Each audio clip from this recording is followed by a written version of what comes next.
I've seen the worst, and there is nothing left for me to hate, so I can lay me down, my brothers, on the ground. I bled today until Coyote comes to raise me up and carries me away to go. Leave me, run like you never did. No, believe me, run like you never run before.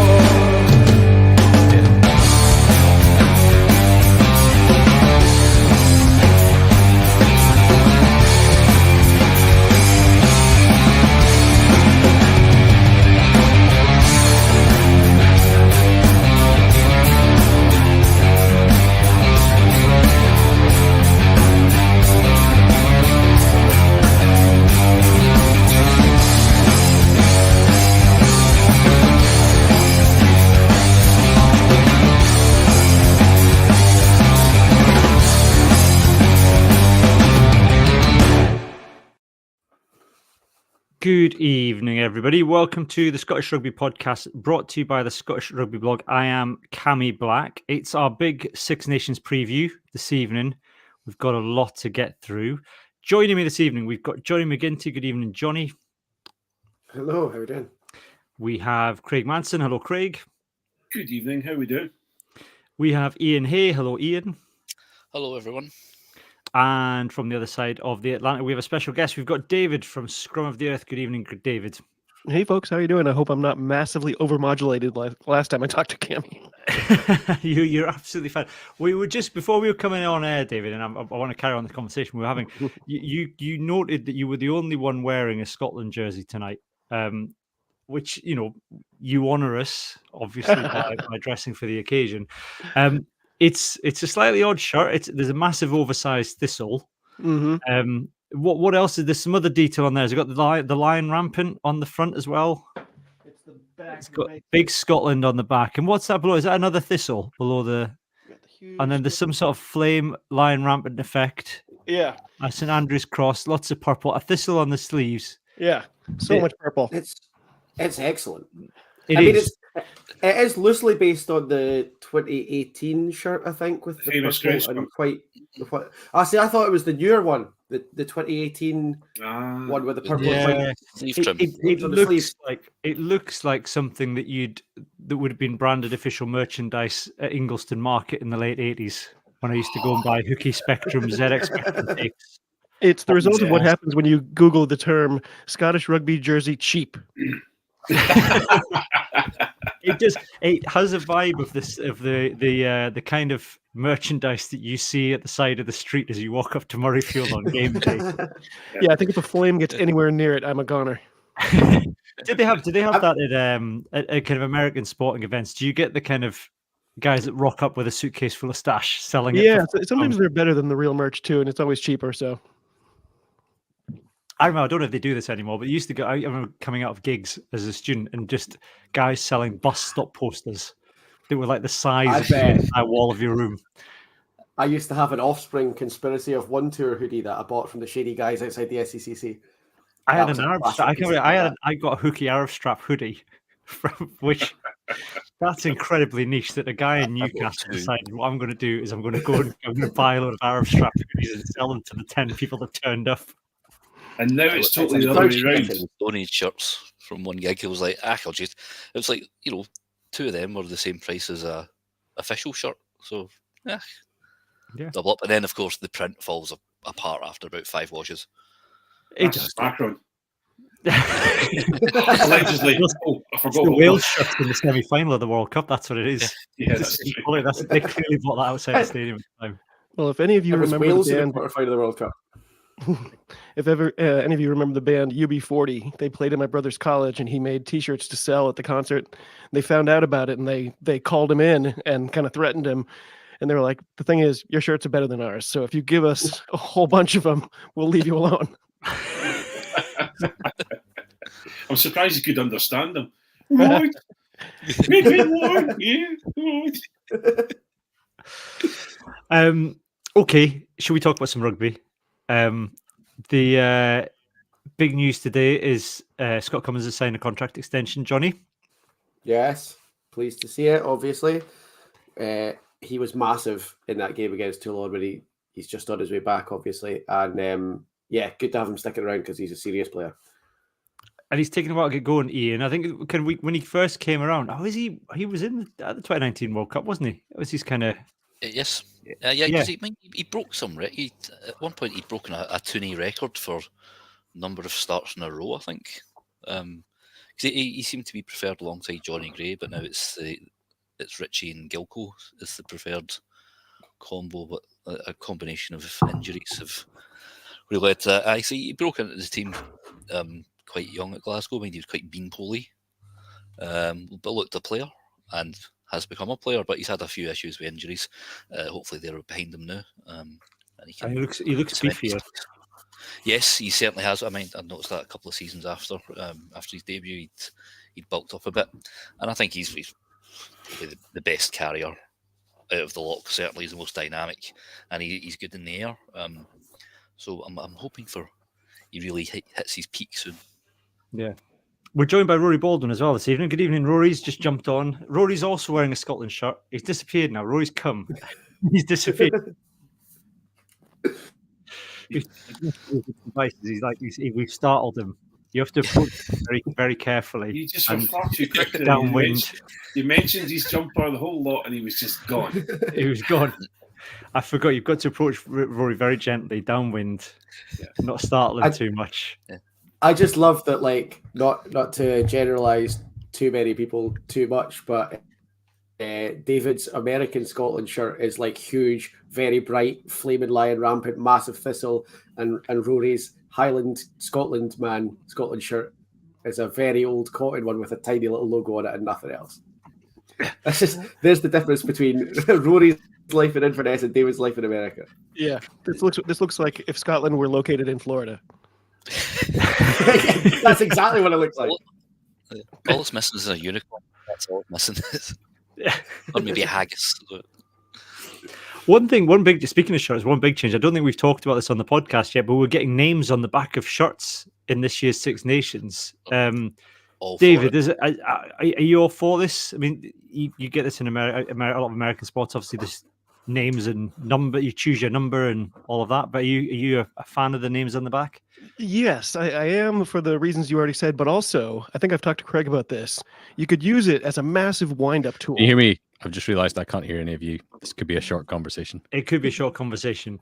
We can hear you, Rory. Can you hear us? Feel free to talk about me while I can't hear. That's fine. See if you can pick up on it. David, carry on. But when they couldn't decide, is Blair Kinghorn playing 10? Is he playing 15? If they eventually said, okay, you're 10, then you could get Blair Kinghorn 15 jersey and just wear it to annoy people. Yeah.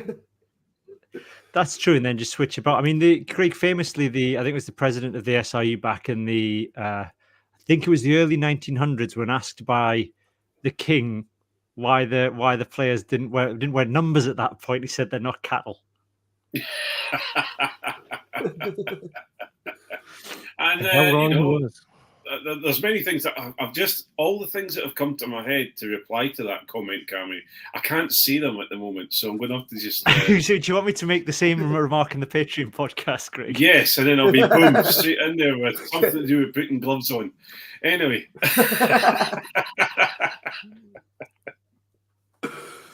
Well, that took a turn I didn't expect. It did. I mean, but it does, Johnny, it does. I think it does help people that are new at the game. We get this every Six Nations, is we get a whole new bunch of fans to rugby. You get people who traditionally accidentally used to catch it at 3:00 on Grandstand on a Saturday afternoon back in the day and would kind of have it on. Or maybe it's on in the pub while they're watching something else and maybe take a passing interest. It's a good way to try and hook people in, especially I guess with we've got the Netflix documentary going on at the minute and the figures seem to be good. Yeah, It's just a bit of recognition, makes things a bit easier for people. And this is like we've said this so many times. Rugby's big problem is that they just don't seem to want to welcome new people or come up with any ideas that might get people into the game. So this is the sort of idea that where if you're not already a rugby expert, you're going to pick up the names of a few players and start to learn a little bit about some players. And it's a really good way of getting into the game. So I'm actually surprised that they're doing it, but very pleased. Yeah. And has anybody seen much of the Netflix documentary? I don't have a Netflix account. This is my main issue. And Four episodes. I think I've seen 4 as well. I've finished Seen it. the Fiku one was the last one I saw. the big I've not feedback seen that seems yet, to so be I've only seen 3. the big feedback from rugby fans so far, as I can tell, is it's not designed for rugby fans, but it seems to get be getting a decent enough pickup in Netflix. And from speaking to people who watch these sporting documentaries on Netflix, Ian, it's not necessarily targeted at the fans. No, it doesn't really have sort of big game analysis, but the sort of the editing for Scotland's second try at Twickenham is very dramatic. It makes it look pretty spectacular. No, they won't go into great analysis. It's more about the sort of people, the character behind the player. So, for example, like you hear about Andrew Porter, who sadly lost his mum when he was 12, I think it was. Gail Ficou, who just comes across as the coolest guy in the world. Fabien Gaultier, who is just incredibly French. And Ellis Genge and his upbringing and stuff. So they don't massively delve into the games. There's no sort of tactical analysis. We'll even get that, but it's not for the hardcore. It's not hardcore rugby, but it's about the characters behind it, I'd say, such as Finn Russell. I am Finn. He is I excellent. am. Yeah, but he was always going to be excellent value, Johnny. Yeah. In fact, the best bit of editing in that whole episode is when they're interviewing Steve Borthwick and they say to Borthwick, what about Scotland? What is it about Scotland that worries you? And then it just cuts to like a smirking Finn Russell. And it's brilliant. and he just goes, I'm Finn Russell. I play number 10 for Scotland. And then from there, it's just like, here's how Finn destroyed England. Yeah. Yeah. And I haven't learned anything, but I'm enjoying it. Yeah. Learned a bit I about think Steph Negri. That's about it. Okay. Rory, you joined us now. Rory's here so. with his slightly more low-key Scotland shirt compared to David's. Yeah, this is. I'm just advertising it because I'm going to sell it on eBay for like 120 quid. So, is it an original 1990 shirt? Yeah, no, I think it's like 1994, something like that. I think Is that a Pringle one? Yeah. Having done some research on eBay, there's I think the 1990 ones had like tartan stuff in the collar. This one doesn't. So, has it got? Does it say Scottish Rugby or Scottish Rugby Union under the badge? Just Scotland. Just Scotland. There was a period, I think it was the 1991 World Cup shirt said Scottish Rugby Union famously on it, and David Soul almost refused to play in it because he said, I don't play for the Scottish Rugby Union, I play for the Scottish Rugby team. Which is completely fair. Yeah. Have you caught much of the Netflix documentary, Roy? Yeah, I've watched it all. Do you think does it add anything to the game for you, or do you think it would bring people into the game much? What I found watching it was that I'd forgotten most of that Six Nations. So it kind of got me excited for the Six Nations again because I wasn't feeling, for some reason in my head, I was feeling bad about it. It was probably actually the World Cup had taken over in my psyche and I just associated it with Scottish failure. So it was good. I mean, it was an interesting it was interesting to see how they cut rugby together because they always say that some sports are very cinematic, like baseball, which isn't something you'd expect to be a cinematic sport, and then other sports like soccer, the most popular sport in the world, is not very cinematic, unless you count Escape to Victory. And it was interesting to see how they, because there have been a couple of rugby movies, but not massive amounts. And it was interesting to see how they kind of cut it together to make it look as brutal and chaotic as possible. I think that was probably what they were going for. And it's interesting to watch the SRU's kind of little media things now are done all in. They're obviously just, I don't know whether they used the local camera crews and just said film as much stuff as you can and send it to us, or whether Netflix had their own crews in there. I think they had their own crews in there because I believe the Welsh Which may be why Wales don't feature so heavily. During the strike, they refused to have the Netflix camera crews in there. Yeah, that would make sense. I mean, So Ireland, this is what I was going to fairly say. absent as well. Alan McDonald in the comments is saying, I wasn't prepared to like Ellis Genge this much. The juxtaposition between Ellis Genge talking about the Wales players being on strike and Lewis Rees-Zammit and Warren Gatlin talking about it is stark. Like, shocking the way that they talk about it compared to the way Ellis Genge talks about it. They do not come off well at all. Lewis Rees-Zammit does not come off well at all. Hard to believe, I know. And I know. You'll notice it from the episode because the Wales players, because they were on media strike, they didn't let the cameras even into the training camp. So a lot of the like background footage is from Pennyhill Park, from Oriam, from Ireland's team gym and things like that. And then the Welsh one is clips of Warren Gatland and his wife walking their dog and Lewis Rees-Zammit having dinner with his mum and dad. Because the rest of the players said no, and those two were like, "Oh, it's fine. We'll take your money and take your strike." I was going to say Lewis Rees-Zammit and Warren Gatlin scabs confirmed. Yeah, pretty much exactly that. And the things that they say about the strike. No one. Do you think that's why Lewis Rees-Zammit went to play NFL? It wasn't at all because he thought he'd have a good chance. He thought everybody in the Welsh squad's about to watch this documentary, and I'm not going to do it. Coming from. Yeah. David, I'm interested because obviously, like Netflix is, these things are. Do you get this? Isn't like geo locked in the United States? No, it came out the same day. I was really worried about it leading up, but I checked a few days ahead of time, and it was on its coming soon list. So I devoured the whole thing pretty quickly. How's it? Has there been much kind of coverage or pickup or chat about it in the States? Because I think that the hope is that this is kind of rugby's big launch into kind of more of a global brand, or is it? Do you think it's just going to hit the kind of people that were already going to watch it? I really don't know, because if I asked somebody, if I wanted to call up a friend and say, "Hey, will you come over and watch the Six Nations this weekend?" They'd all say, "The Six what?" Like, I literally don't know anyone who has also watched it to talk to about it or anything. So it could be that they're out there and I just haven't met them. But it isn't. It's the interesting question I have about it, because if everyone says, "Oh, well, the purpose of this documentary is to grow the game." Well, Netflix's purpose is to make money. Obviously, World Rugby might have said, "Okay, this will help grow the game," but there's no explanation of how you play the game. They don't actually ever talk about any of the laws of rugby. They just kind of act like everyone already knows that, which means that it kind of is for rugby fans, right? Like I think they never decided on who this series was for, and I'm not sure it landed on either side. Yeah, I mean, I guess that's the challenge, Craig, isn't it? Always every year with the Six Nations, comes around, and it's always the criticism of the pundits that you get people maybe kind of watching it for the first time in a year, and we'll have to catch everybody up on what's changed in the laws again, and you're kind of speaking to two different audiences. So it is a challenge, rugby, because it never sits still as a sport. Yeah, and I think David's right. I think there was for the rugby enthusiast there wasn't enough content.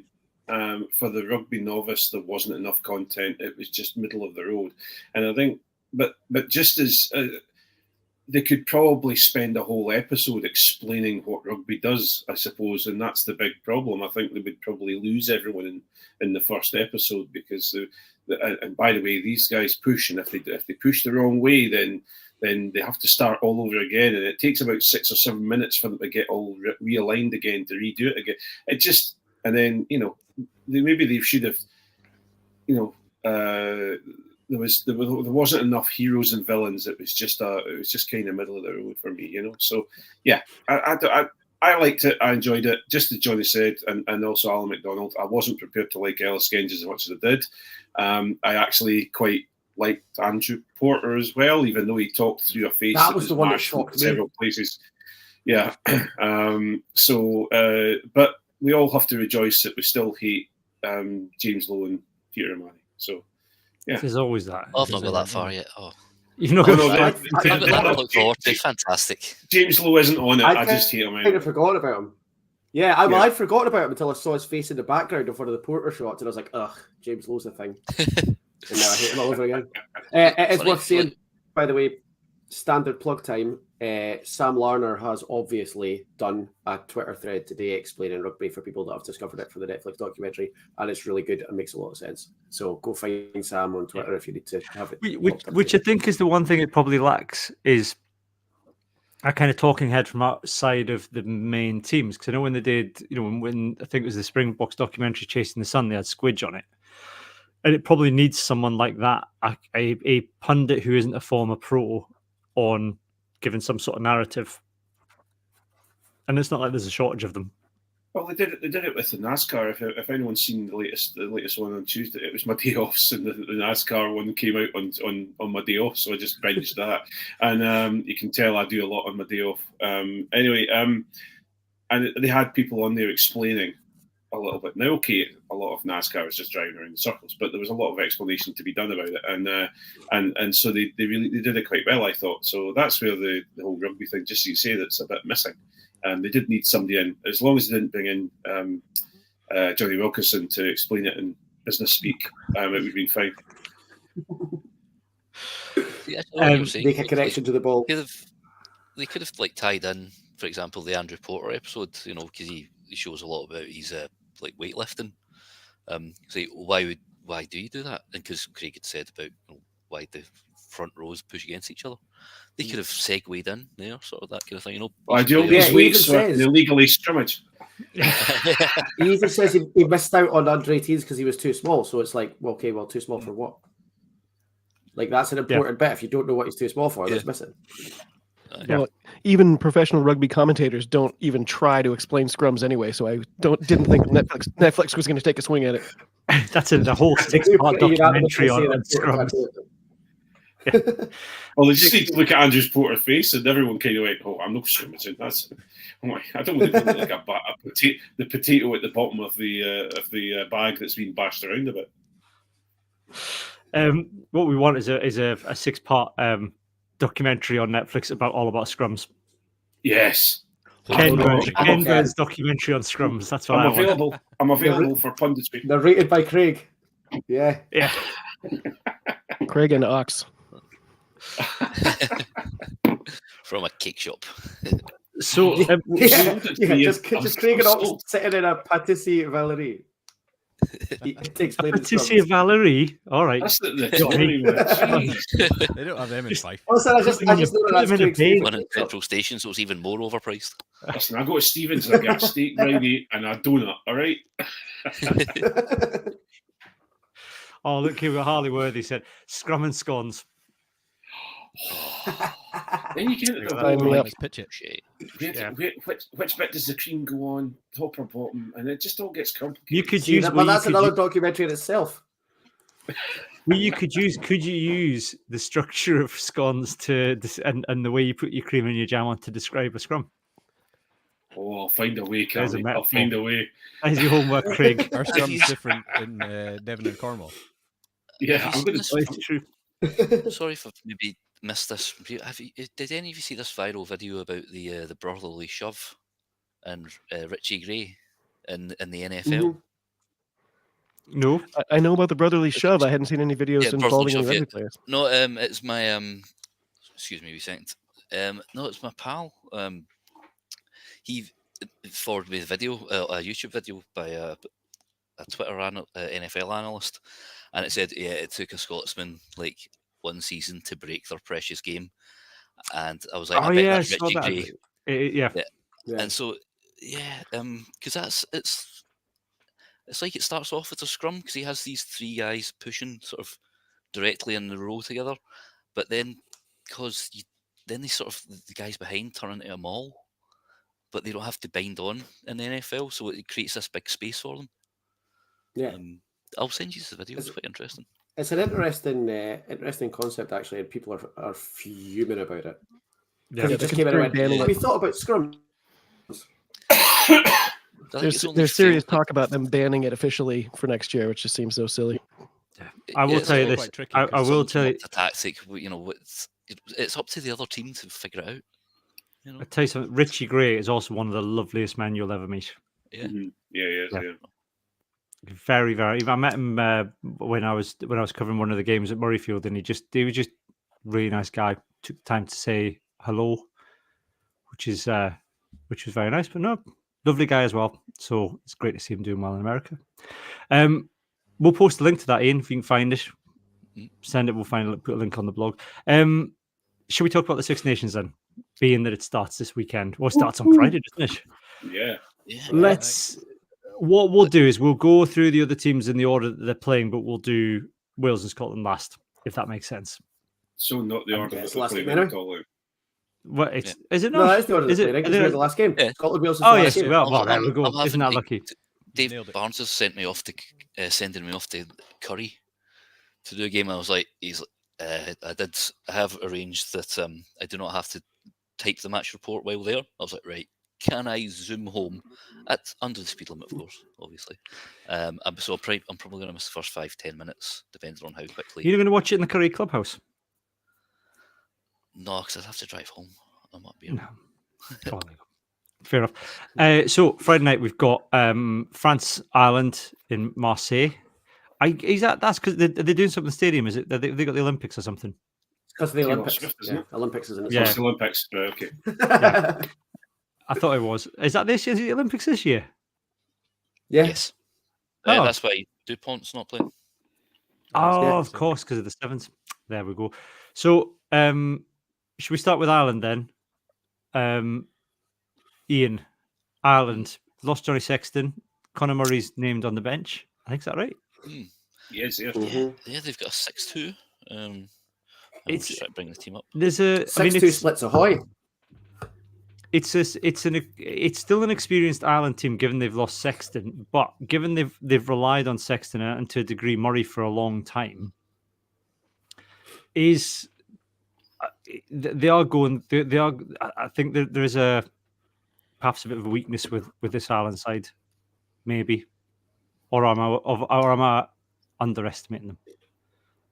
I remember this. I mean, the majority is still Leinster. All Leinster bred and all like the Leinster Borg.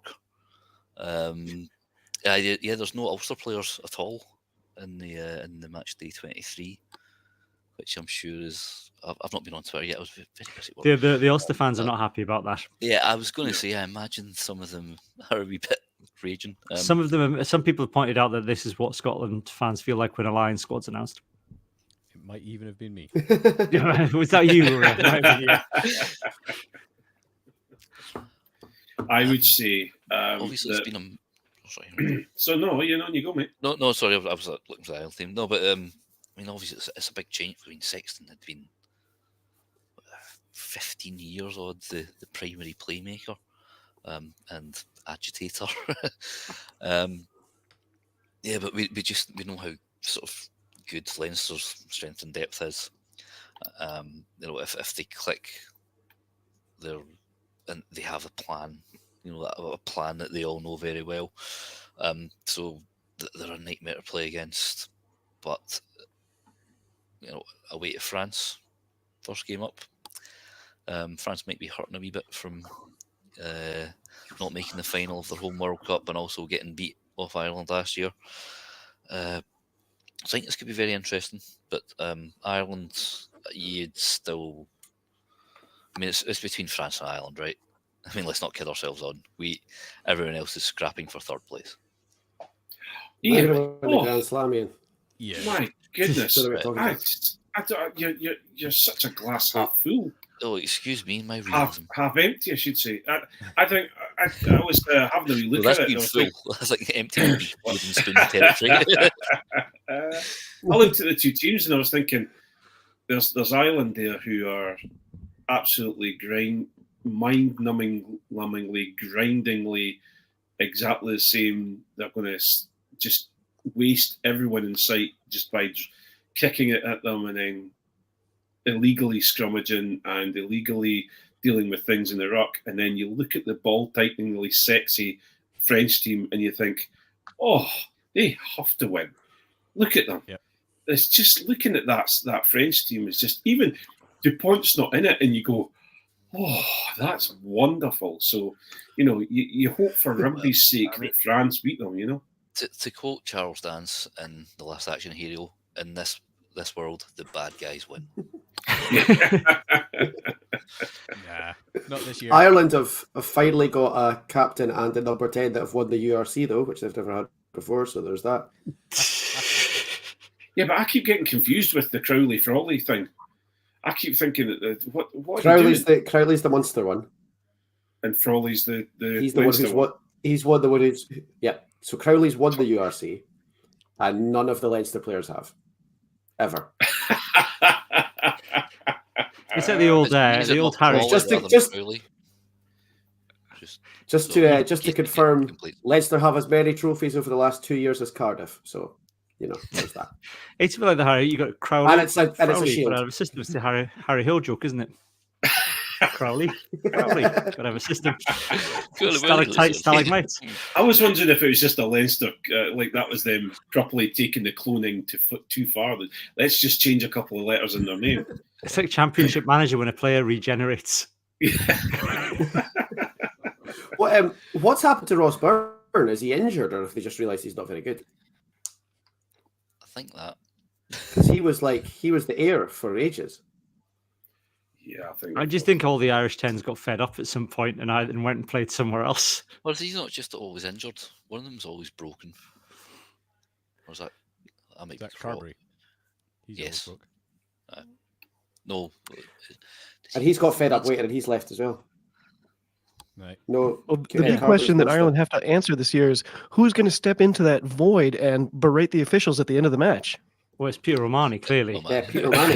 Peter Romani's going to take the standing leg at the same time. One thing about France is got an arm injury, Rosberg. Oh, well, there you go. The one thing about France is everyone was very excited that they'd found their own Tuolangi, but he's not playing. Rory. Everyone's very, they've got a Tuolangi, and everyone should have one. Yeah, we should have our. Where's our Tuolangi? Yeah, can we have one? Yeah. I think there's probably quite a lot of them grew up in Leicester, right? So when they're, I think they're all probably English qualified, apart from the ones that have spent time in France. But yeah, they do seem to be all over. Yeah, I mean, I like look at the French team more than look at the Irish team. The pack's fairly familiar. It's probably pretty settled. So I don't think they'll be as bad as we would like them to be just because Johnny Sexton's not there anymore. But I still reckon France will take them. Ireland don't play games on Friday nights. Usually, it's usually only Wales or France that do it. So they're out of their comfort zone. To be honest, I've not seen too much of Joe McCarthy that's been selected ahead of James Ryan. Do any of you know much about He doesn't him? like communists. That's the only thing I know.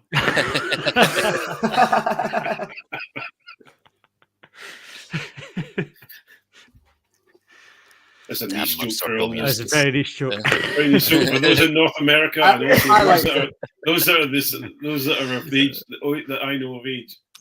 Anyway. Well done. One for the kids there anyway, Craig. Well, No Dupont though for France this year because he's off he wants to play in the Olympics. I would say the one thing I would say looking at France and Ireland is that Scotland, and I'd love to. This is anecdotal, purely anecdotal. If we had Kevin with his stats, I'm sure he'd tell us something. But I feel like Scotland have had better results against Ireland when Johnny Sexton hasn't played, and have done better against France when Antoine Dupont hasn't played. There's definitely been a couple of games when we've no, but I think when whenever we've beaten them in recent years, it's been when someone else was at 10 for Ireland. Yep. Yeah. Can we bail out Hawass and get him back in the squad just for that one game? I don't think even. I think even at this point, he's beyond even the French, and they're very, very low, admittedly very low standards for selecting players. Even Bernard Laporte's secret stash won't get him out. Apparently, he's signed for San Diego though. They're all going to America. Yeah. How are these guys getting visas? That's what I want to know, David. It's hard enough to go to America on a holiday visa, let alone rock up with a domestic abuse assault charge against your name and start playing professional rugby. So you could have a Class C possession on your record and not get in, and then here's hello Rufus. Oh, you're a citizen. Ugh. Oh, he's just of That's course. Like, but Yeah. he'll have dual passport. He has. That'll be it. Uh, So someone needs to find Mohammed Hughes is going to have to find some sort of American heritage in order to get over there to play.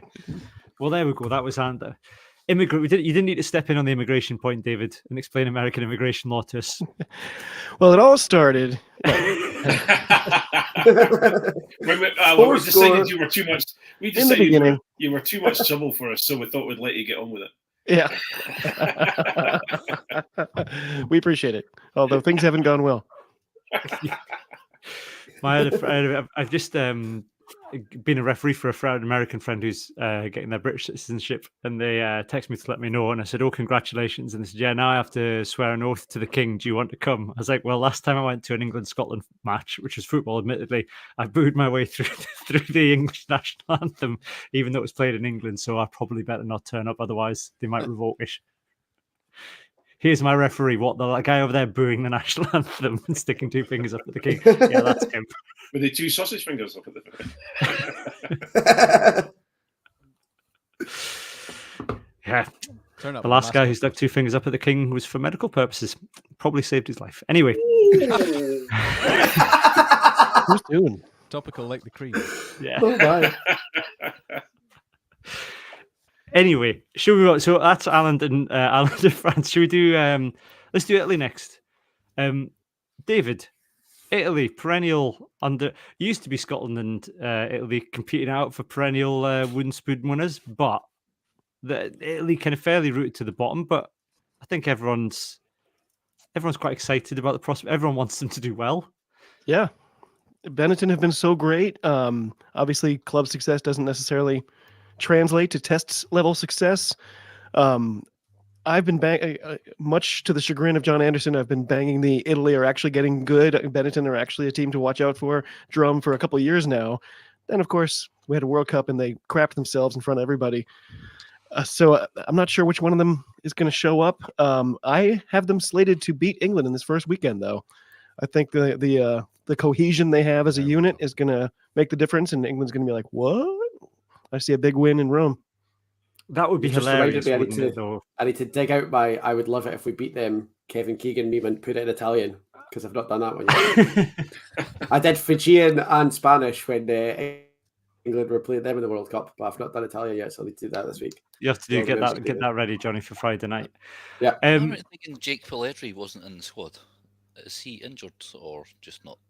It's safe to assume that he's injured because he's always injured. Long-term injury because he came back and then was injured again, and he's not played for Gloucester for years. Oh, he's at he left Gloucester and went to Benetton, I think. Actually, that's why he hasn't played for Gloucester for years. He plays for Zebra. That's why we haven't seen him. Yeah. Propping up the bottom. Even Zebra players I don't know can quickly Zebra. look this up. Hang on. Right. Do we need to? Nah. Well, let's continue. No, but I mean, Pelledri. I remember there's a really good France-Italy game a couple of years ago. And it was like Aldrit v Pelledri. Aye, like, he was phenomenal. Yeah. So it was weird not to see him in the squad. Also, He's carry on. I'll have a look into this. I think he's in the squad. The Scottish Rugby podcast where This does men again. look up stats as we're this is like it's not as bad as when we were looking at. I was looking at the information about front rows on World Rugby's website, which was wrong. Yeah, well, I take one night off and it's ridiculous. No, you were there for that one. You were there. We were having a full blown argument about it, Craig, until I realised that it was World Rugby that were wrong and not me. I'm sure I turned up late or something. I was coaching, I think. Oh, possibly. Probably Turned up to get really upset at us trying to explain props. 5 new faces in the Italy squad. Let's have a look. Well, it's not going to be one of those, is it? Worthy has just said about Jake Pelledri. He's barely played at Zebra. So. There we go. So who we got? Minotti. We don't see Minotti much either, do we? Yeah, the fullback. Yeah, Minotti. It was at Wasps. Minotti, it's because they've got a new glorious child fullback now. Yeah. What, another one? Capozzo. Capuzzo. Yeah. Did you see the bit? Have you got to the bit in Full Contact where they hired in Kiwi defense coach who nobody knows who he is, but who swears a lot? Yeah. He's sitting in the team tactics meeting and goes, "What Wait, I'm not allowed to do the this. F are you doing? Just give it to what's the wee fast guy? What's his name? Give it to him. Capuzzo. Fast." Oh yeah, Oh, Padavani. My favourite of all the coaches is the Sean Edwards bit. Obviously, everyone's favourite. Mm. And I love like he starts it off in French as well, Yeah. and then switches to English Arrête. to go. Just kick the effing ball. Stop effing around with it in our own half, and then back to French again. It's sort of like how it's like how the Incredible Hulk would speak French. It's just like a couple of words of French and then smash. Yeah. with an expletive in front of it. Yeah. I think So Kieran Thingy's the ex Italy coach was my favourite when he just relaxed back in his chair and went, "I'm too old for this shit." Oh, sorry, Cammy. Time check. time check 42 minutes 57. Thanks, Craig. Yeah, Oh, it says 43:30. I'll fiddle on with it and I'll find it when he said it. Anyway, so we go on England. Let's briefly Italy. Let's go on England then. What kind of shambles is turning up this year then, Rory? Hopefully a big one. Yeah. I mean, they are. We shouldn't discount them. They are the third best team in the world after all. But yeah, I have no idea. I honestly don't know what to expect. It might be that he's starting to pick players on form, but there's, regardless of if he's picked all of the the millions of players they have available to them, if he's picked the ones that are on form, that's going to be a new unit having to find cohesion for the tournament, which is essentially the same problem as they faced last year when he got the job about 2 days before. And he's trying to build. I think he obviously the World Cup's given him a bit more time to build the kind of team identity. But if he keeps pulling in new players, I mean, if you think about when was the last time, I know he's just signed a contract for Saracens, but when was the last time Mario Itoje had a good game for England? To me, it seems like a while ago. So yeah, I think it'll be interesting to see. I mean, there's guys like Ben Spencer from Bath. He's in fine form. Is he going to get a game? He's only in fine form because he's got the greatest 10 in the world beside him. For all the talk of Sorry for a interrupting. major rebuild, they're like, there's not that many new players in there. Yeah. Like they say they've lost all these players and they're having this big rebuild, but it's basically the same squad as it was at the World Cup and the same squad as it was last Six Nations. Yeah, it could be one of them where the squad seems like a rebuild, but you end up with the same basic 23 that you've seen for the last. It feels like for the last 20 years, it's been the same England 23 for at least the last 20 years. Well, it was to begin with, and then it starts with that, and then Manu Tuilagi drops out because he's injured. Well, the other crash ball is injured as well now because Ollie Lawrence is injured. The big injury worry for Scotland, though, and a little Greg McLeod Hillier on the comments said that Marcus Smith is injured. So you're probably then going to get George Ford starting, which means that Finn Smith, perennial of the tug of war between Scotland and England, may actually get a start. We might not get our next Cammy Redpath.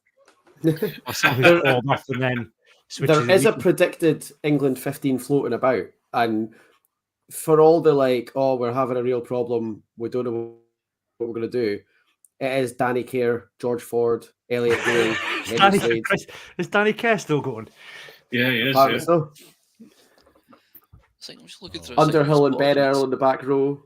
I hope they've gone on about this via Abuso. What's the lad from Exeter? And they're going on about him, and then they're talking about putting Elliot Daly in instead. And it's they're playing Italy. Get the right cap and get on with it, It's for when they have to beat Italy 12-9 with Elliot Daly kicking 3 penalties. Danny Kerr is 37 years old. I know. He's the young option. Yeah, because it's him or Ben Youngs. That's ludicrous. England could Alex Mitchell. I think you read that wrong, Cammy. I think he was born in 1937. 1937, yeah. I know I made a joke about England being the same squad for the last 20 years, but we're 4 years off we're literally 4 years away from Danny Kerr playing for England for 20 years. He made his debut in 2008. There's a bunch of kids in that. It's just kids and then very old people seems to be the thing. And I'm surprised they dropped Kyle Sinclair. He was, that was a strange one. Sinks isn't playing very well just now, though. John Anderson has joined us. Hello, John. We're talking about England, John. I'm led to believe he's talking about England, so I thought Dan it Bowles, 36. Well, David had already started talking about how Bennett and Italy are actually a resurgent force nowadays than actually rubbish and playing a good every so often. Do you know what? And the minute you said it, David, John Anderson turns up. Yeah, it's like Beetlejuice. Rubbing the lamp. Yeah.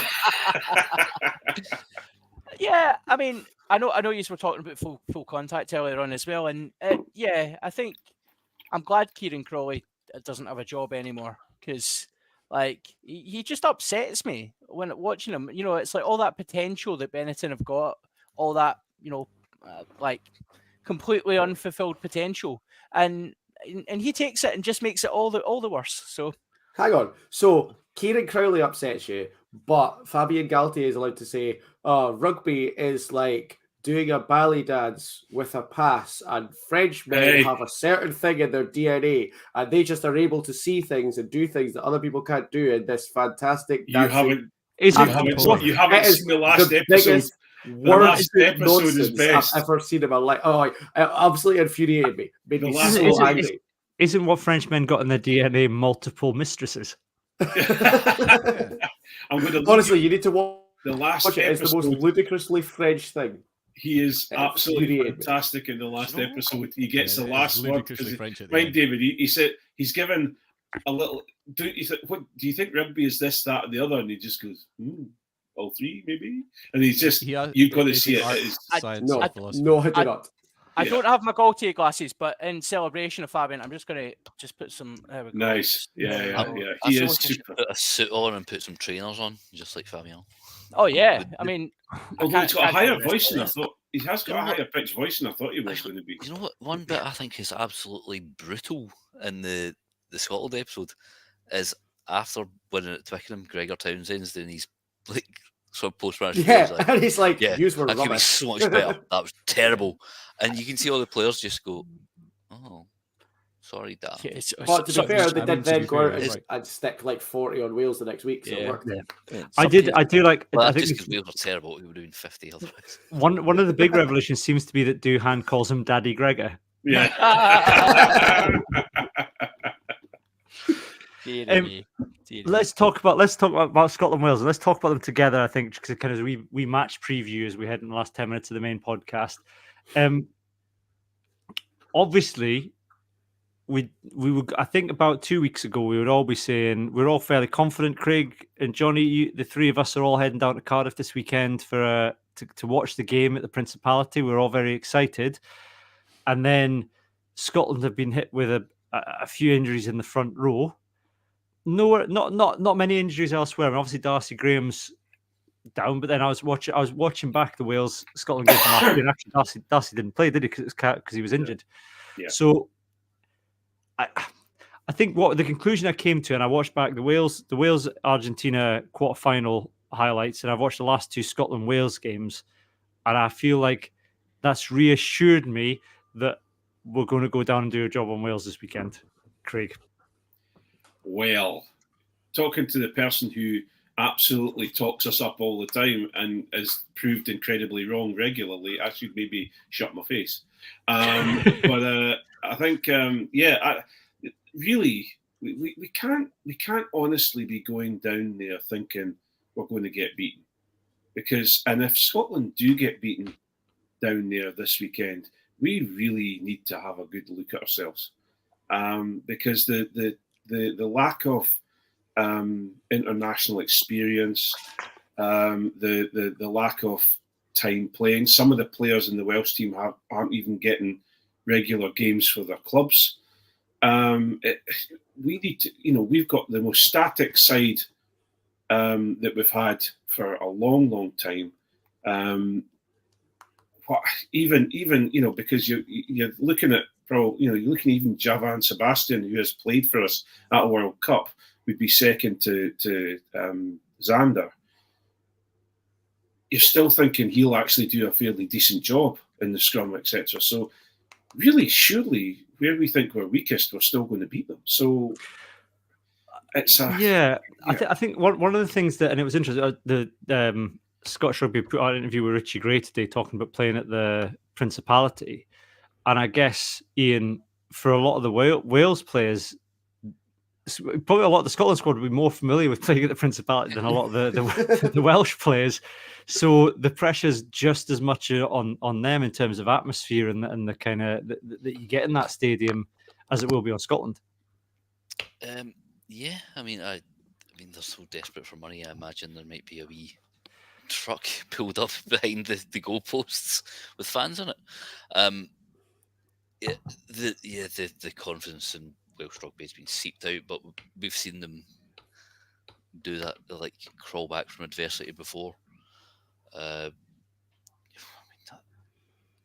you said, like you look at our squad, even with the propping issues, we should have enough firepower to beat them. It's a very inexperienced Wales squad. They've lost their main playmaker. What was that noise? Sorry. But this is where, like they said in the Netflix documentary, sometimes adversity brings players together. We saw it with. On you go, Cammy. Well, I was going to say, that's my worry. I think is that you want to go back to the. I don't want to be. What was the name of the guy? Alan Hansen saying you can't win things with kids, David. But there is a kind of, as much as, there is some experience throughout that Wales squad, there is a lot of untested players as well. I'm not necessarily sure that Warren Gatland's head's entirely in the game. He's taken to kind of trolling his own fan base by insisting that Wales teams should stop playing in England. So I'm not, but as Ian says, it takes something, a bit of adversity to galvanise maybe a few younger players with something to prove for their own clubs, let alone their country, and that can be a dangerous thing.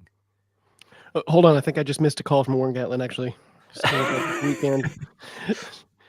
I feel like every night he drives home thinking, the paycheck is huge. The paycheck is huge. The paycheck is huge. The paycheck is huge. Well, I mean, he basically says that in the documentary. So yeah, yeah. I don't know how much history weighs in it. It's been 22 years since Scotland had won in Cardiff. I was expecting major fire back from Craig after he used an Obama gif on me to say how obvious it was that Scotland were going to win. It's like, well, Obama wasn't actually even a senator the last time you guys won in Cardiff, but yeah, thank you, David. But it still seems it still seems like it has to be, right? Like Wales is in tatters. They don't know who's playing what position. And this is a great Scotland team. They really are. They every now and then show up and give you something weird. But I don't see that happening this weekend. I think it's going to be very serious. I think it's going to be a good weekend. One thing watching back the last couple of games, Rory, and I also watched this Scotland-England game from last year, is I think when Scotland play well, they're very patient about the scoreboard. They get the scores when they're in the 22, which sounds like two very simple things to do, but that does, when things aren't going badly, we get into 22 and we come away with no points and we start chasing games. But when we seem to trust in the scoreboard and trust in our systems, the results come. Whereas I think that Wales game in 2022, where we nearly beat them, there were a couple of times we got in the 22 and didn't come away with even 3 points. There was that kind of Finn was yellow card, I think, for a deliberate knock on at one point. We were maybe kind of trying to force things a little bit. Ian's waving his finger at me.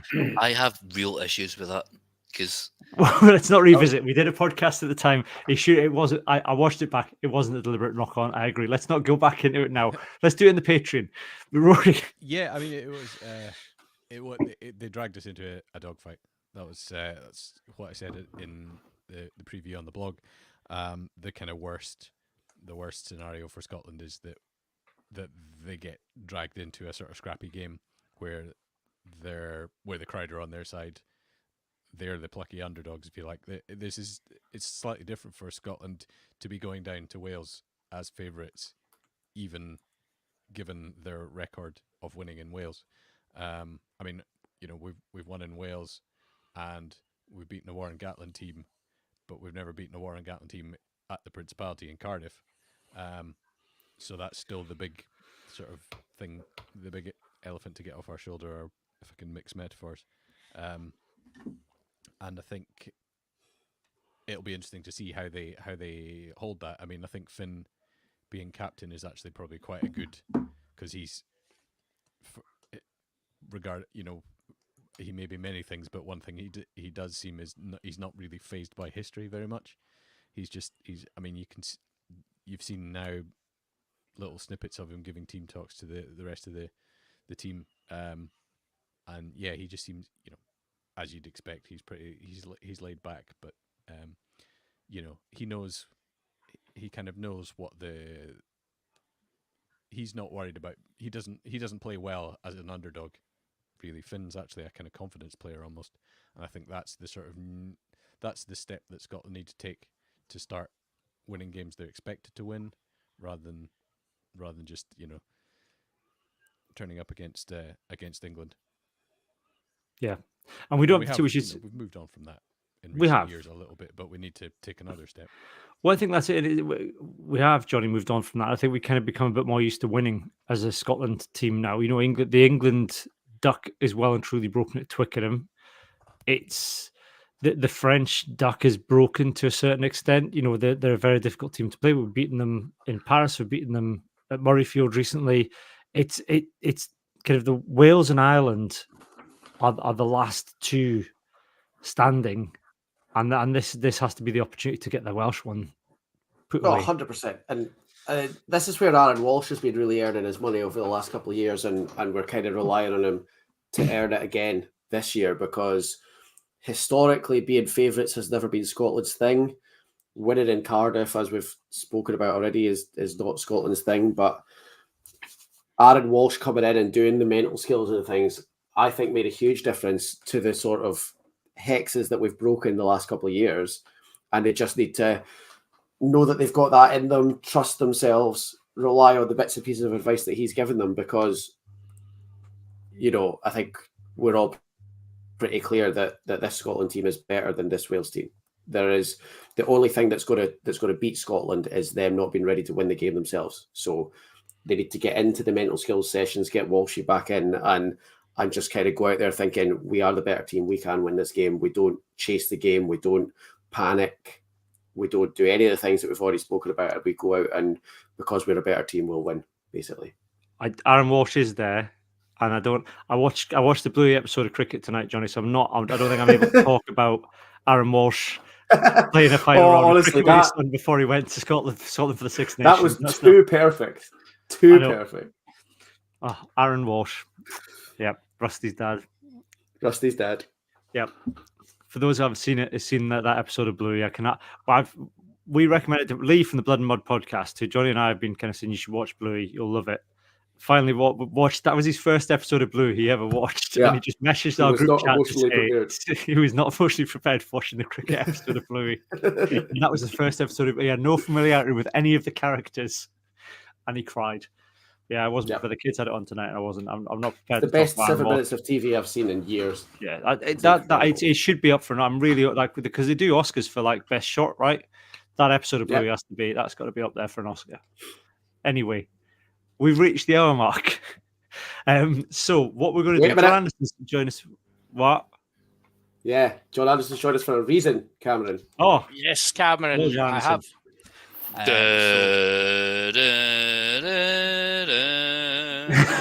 Is that an Etch-a-Sketch? This is your pod. No, Cameron, this is the biggest red book I could find. And then a bit of paper and we sellotaped it.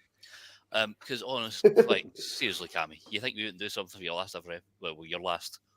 We've got a Patreon to go. Yeah, no. Yes, but we want everyone to hear. People have to know. We have summoned people, haven't we, John? John, please continue. Well, do you know what? I will continue. Cameron Black, this is your pod. And tell me when you can see my screen, please. There you go. I can see your screen, please. Okay. This is all going smoothly. This. Have you shared the audio, John? I think so. No, you need to share the audio. Hi, Cammy. It's David Barnes from the Offside Line Rugby website. It's just a quick message to pay tribute. Had I genuinely not shared the audio? That's No, good, I yeah. think you had Just actually. kicked in there. Started. Yeah, I heard it. You could hear it. Good. I thought so. Yeah. Let's continue.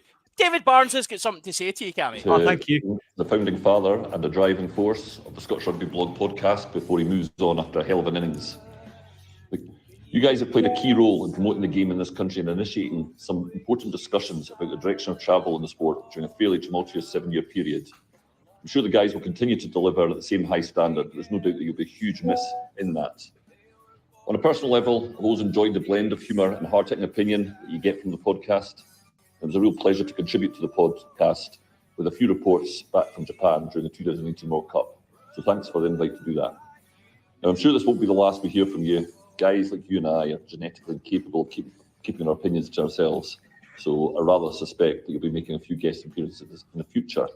But in the meantime, all the best with whatever comes next. I'll no doubt catch up with you soon at some rugby event at some point. So that's it, really. For the record, I'm not going to say anything near as nice about Ian Hay when he decides to call it quits. Thanks for the laughs over the years listening to the podcast, and all the best for the future, as I've already said. Cheers. Now, shockingly enough, there's some more people that want to say thanks to you, Cammy, because okay. you're quite popular, apparently. Hey Cammy, this is Will Owen from Team Squidge here. Just wanted to say all the best of luck as you move on from the Scottish Rugby podcast, and just genuinely thank you for your contribution to this space of niche rugby content, as it were. You've been wholeheartedly one of the best at this for such a long time. Me and Robbie regularly talk about the episode we all did together of our podcast when you came on, and we regularly talk about you as one of the best, if not the best guest that we've ever had on. Just don't tell everybody else that I said that, because we say that to all of them. But the fact that you managed to make Scotland 15, Georgia 6 from 10 plus years ago entertaining says a lot about yourself. But it's not only that that kind of contribution, but on your own podcast, it's always a lot of fun. Even when I've not watched game from the weekend, it's always so much fun to tune in, because you have such an encyclopedic knowledge of both the true and the false facts that surround Scottish rugby and the whole folklore that surrounds it. I love the passion for Scottish rugby first, and then daylight, and then the rest of rugby second. I really enjoy that. And above all, just the humour that comes with it. The thing that will be missed most, or I hope that, there's still a space for it every now and then at least, but you have been a genuinely massive inspiration to myself and many, many others when it comes to shit posting on Twitter. That is, honestly, I can wholeheartedly say that you are the greatest of all time at that in rugby. And I really hope that you still get the chance to do that. And also editing players' Wikipedia pages, as I'm sure many, many other people have pointed out already. Yeah, I hope you're well. I hope that whatever comes next for you is great. I hope you really enjoy the Six Nations and everything else surrounding it. And I'd imagine that still just as much time is going to be spent editing Wikipedia pages, looking at obscure facts about Scottish rugby, not that you don't already know them, and of course watching Teletubbies and Balamory. You do owe us the Rachel McLaughlin Balamory special, I must admit, so I feel a bit shortchanged that we've not heard that yet, but look, I hope you'll be back to do that in due course, because I will be listening the minute it airs. All right, all the best. Catch up soon. It's always been a pleasure. Thought we should have a sing-along at this point. This is Yeah, the Dougie Donnelly. That's up there. The Dougie. That is one of my best things I've done on the podcast. Is making up the song about Well, Dougie Donnelly. there might be some other ones to come. Cammy, man, where to begin? Where to begin? I think it's the funny thing. It's the weird, interesting thing about doing what we do as fans who are essentially creating rugby media content stuff without necessarily being attached, is that essentially you're becoming a voice and a body for fans or groups of fans. And for me, right, if you were to ask me which nation in rugby, which of the major nations has the best group of fans, I've always said, I don't think it's particularly difficult to answer that, it's Argentina. The second for me would be Scotland, and has been Scotland for a very long time, I think, as this wonderful, warm, generous group of fans who also, you know, are willing to go in the other direction, but in a wonderful and understanding way. And I don't think anyone has ever quite captured the way and the feeling of Scottish rugby and Scottish rugby fans like you have with the blog, with the podcast, with everything you've built and encouraged and championed through, and the way you've built and expanded it to include the whole world of Scottish rugby has been really remarkable and incredible, and a model that I wish fans from every other nation would be able to follow. And the rugby would be a better place if we just had more Cammy Blacks. If we could drop one Cammy Black into every country on earth, and perhaps find a new one for Scotland again, it would be a better and more wonderful and more warm place. The generosity with which you've approached this whole thing. We always mean well whenever we talk about the gold standard of guests on the stupid retrospective podcast we've done. A number of you have done. We come back to you every time. Cammy is the best guest we've had. So prepared, so knowledgeable, knew the whole thing, got it completely. It is so funny and so warm. And just the best. I could go on for a very long time, and I just might, but I'm probably going to stop the recording now, just as you're stopping before everyone wants it to end. But also, more power to you for living your life. All the best, mate. All the best. Six Nations League. Those Welsh boys can Cameron, talk. Cammy, Yako, Dodmaster, Mr. Scottish Rugby Podcast. It's Gravia from Rock and Roll, and whatever we've known you as through the years, I can't believe it's finally time to say goodbye. You've done incredible things driving this crazy mess that is the Scottish Rugby Podcast. It makes the Veng of us look so really kind. I owe you a massive thank you for giving me one of the great experiences. I don't mean what went on that night in Cardiff after Tony Buckfast. I mean when we did Dodmaster. To have organised such a great event that did so much good and was so much fun was testament to the kind of person you are. So whether it's singing sea shanties, turning up pissed in a South African accent, or making Lee Calvert from Blood and Mud have a breakdown in his garage, you'd be sorely missed. Welcome, Bow. Thank you very much.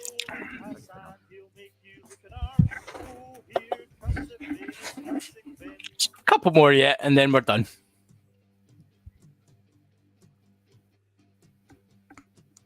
That was a classic as well, Cammy. Cammy, the pod just will not be the same without your dulcet tones. Thank you so much for all the effort and hard work you've put in over the years. Even from a Welshman, it's been an absolute pleasure to listen to you. I will miss you sorely and look forward to your guest appearances. All the best, mate.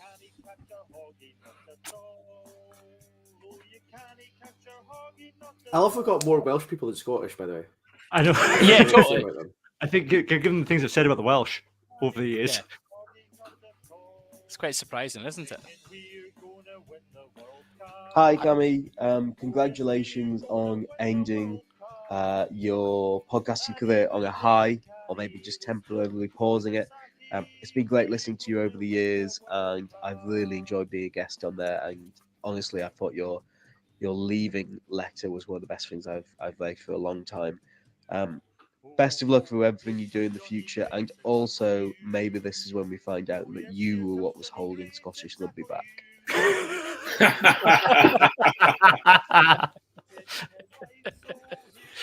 Could we find out before Saturday, please? I may find out on Saturday. Well, that's that. And Cameron, we're just going to let this do its final little tones before it finishes up. So, Cammy, this has been your pod. So that was just, we tried to, I'll stop sharing because that's how bad things happen. Yeah, there was lots of people wanted to reach out and just say thanks to you for obviously all the efforts you put in for 7. When you said 7 years, I genuinely was shocked because it hasn't felt like 7 years. It's felt like, a few of us have been on it right from the start, and it's felt like it's flown in. And I think the best way to think about it is, we've been here all this time talking about rugby like we would do with our mates, and I think that's what you tried to create all those years ago. So I know the guys have got other things to read out to you, and you're going to go on with the celebration. Sadly, I can't stick about, but on a personal note, thank you so much, buddy, for creating this madcap little train that we're all on, and I can't wait to kind of try and continue it, but there's going to be a massive hole left with you. So well, thank you very much, everybody. Thank you for arranging those kind messages as well. It was lovely to hear from. I'm amazed that Robbie and Will didn't mention the fact that I spent about half of that podcast talking about Teletubbies porn. That's right, because I spent all of mine talking about how Rob Dewey was going to come to my house. So that'll be why we've not been invited on anymore. That might be why we weren't invited back. Spent half of a podcast talking about erotic fiction featuring Teletubbies and Snape from Harry Potter. Which is like, go Google that. That's a fun read. That's for the other podcast that I used to do. We read that. No, genuinely, thank you very much, everybody, for listening, and thank you guys for all your contributions, all your help, all your support.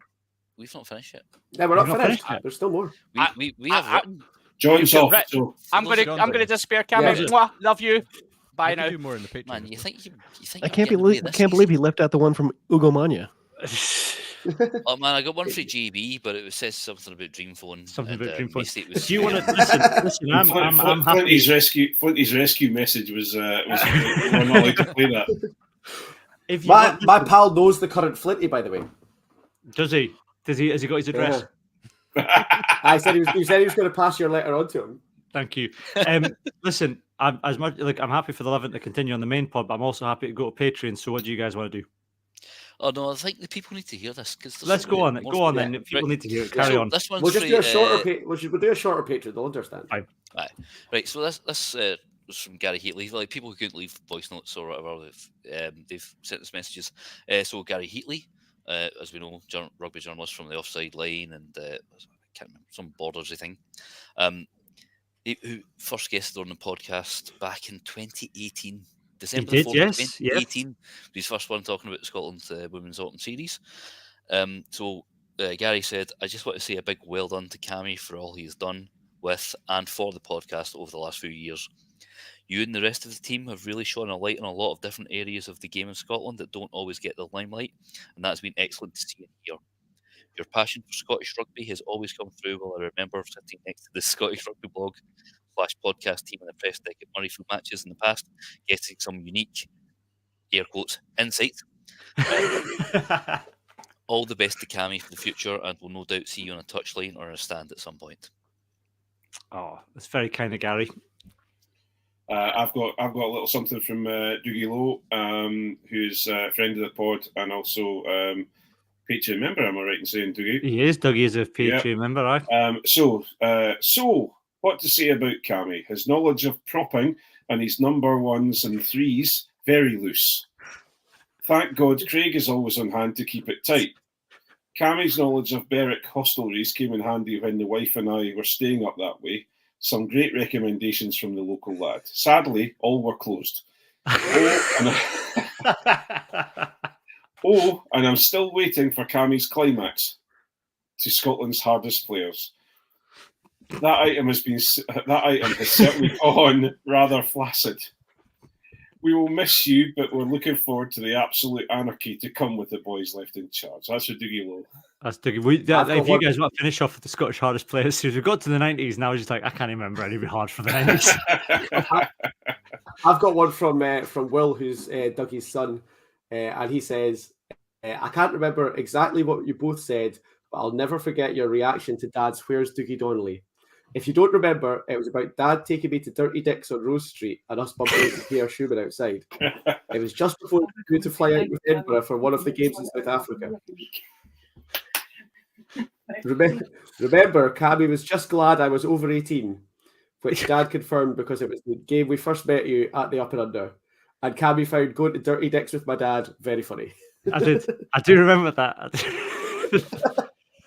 I've got one here from the good Dr.